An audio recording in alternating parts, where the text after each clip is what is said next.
Hey, what's going on, ladies and gentlemen? This is the Evan Witt podcast. Haven't recorded an episode in a while. Things have been kind of hectic lately with work and some changes there and whatnot. But just wanted to come at you. The Wisconsin Badgers opened the season last night. College football underway all Saturday long on Saturday, September 2nd.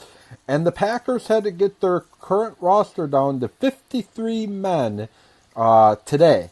So the 53-man roster is out, and to me, not a lot of surprises. I guess the only thing that surprised me a little bit is both Yancey and Dupree 2017 draft picks released, cut by Ted Thompson and the Green Bay Packers. Ted Thompson tends to favor his draft picks over anything, but I guess when you have a wide receiving core full of your draft picks, it's really difficult to narrow some things down. But the Packers keep 5 wide receivers as of right now. Geronimo Allison will count as 6 after he serves his 1-game suspension.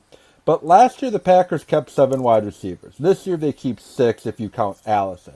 But really they do keep 7 wide receivers. They got Ty Montgomery. Ty Montgomery can be both a wide receiver and a running back. He's going to be more of a running back this year, but he can go out to wide receiver as well. Packers keep 4 running backs with Montgomery, Williams from BYU, Jones, and Mays. Only keep 2 quarterbacks. Not a surprise. I think they're going to try to get Callahan or Hill onto the practice squad.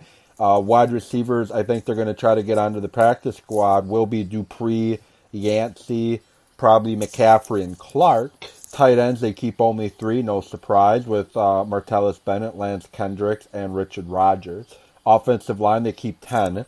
Obviously, Corey Lindsey, Lane Taylor, Jahari Evans, David Bakhtiari, and Brian Bulaga. They also keep Don Barclay. They keep Kyle Murphy. They keep Jason Spriggs. They keep Patrick, and they keep McRae.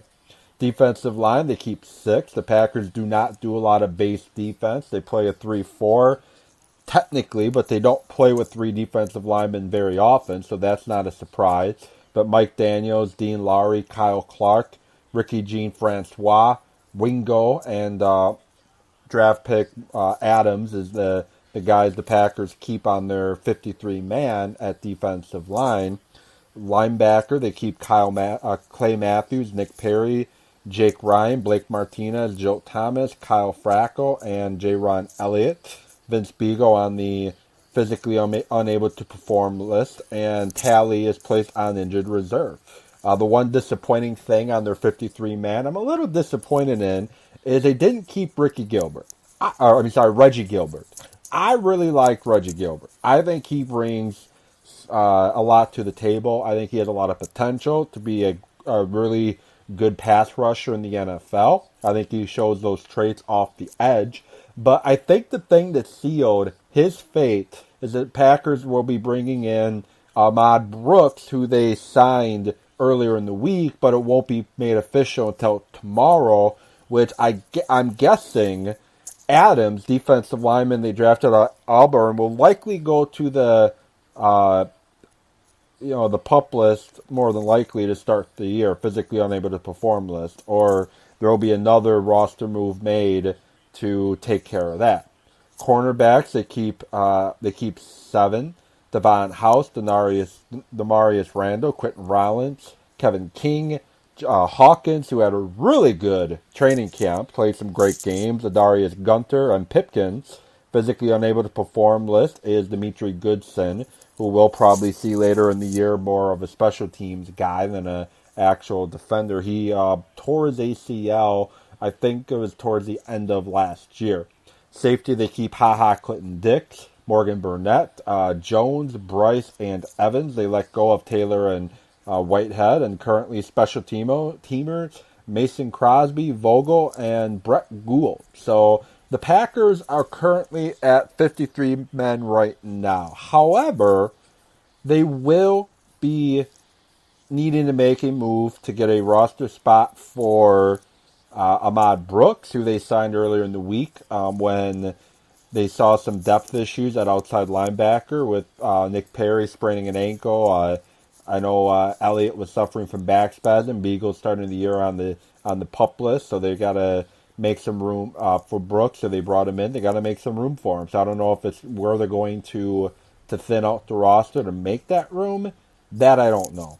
But the 53 man is released. No shocking moves right now, but I don't think Ted Thompson is done. I think he's going to look over the waiver wire, see who's available, and you might see some things change. Maybe some offensive linemen get let go. Patrick and McCray are two guys to take a look at for that. If Ted Thompson decides to sign a lineman or two that got released, I think Pipkins is a guy to possibly take a look at for the same reason, where they may try to thin out some potential for for Ahmad Brooks. But the 2017 roster taking shape. The season about a week away. They open at home against Seattle, and I am fired up for the NFL season. So, what are your thoughts on the Packers' 53-man roster? What are your thoughts on the Packers releasing Dupree and Yancey, McCaffrey, Hill, and Callahan? What are your thoughts? What do you think? Are you happy with the current roster? Are you pissed off with the current roster? Or is it more of a, we'll have to wait and see how things shape up in week one? And I guess how things shape up in the next couple of days when I'm sure some other moves will be made. But with that, comment what you think. Send me a tweet at Evan Witt Sports. And with that, this is the Evan Witt podcast, and I hope you all have a great rest of your weekend. And looking forward to the 2017 NFL football season.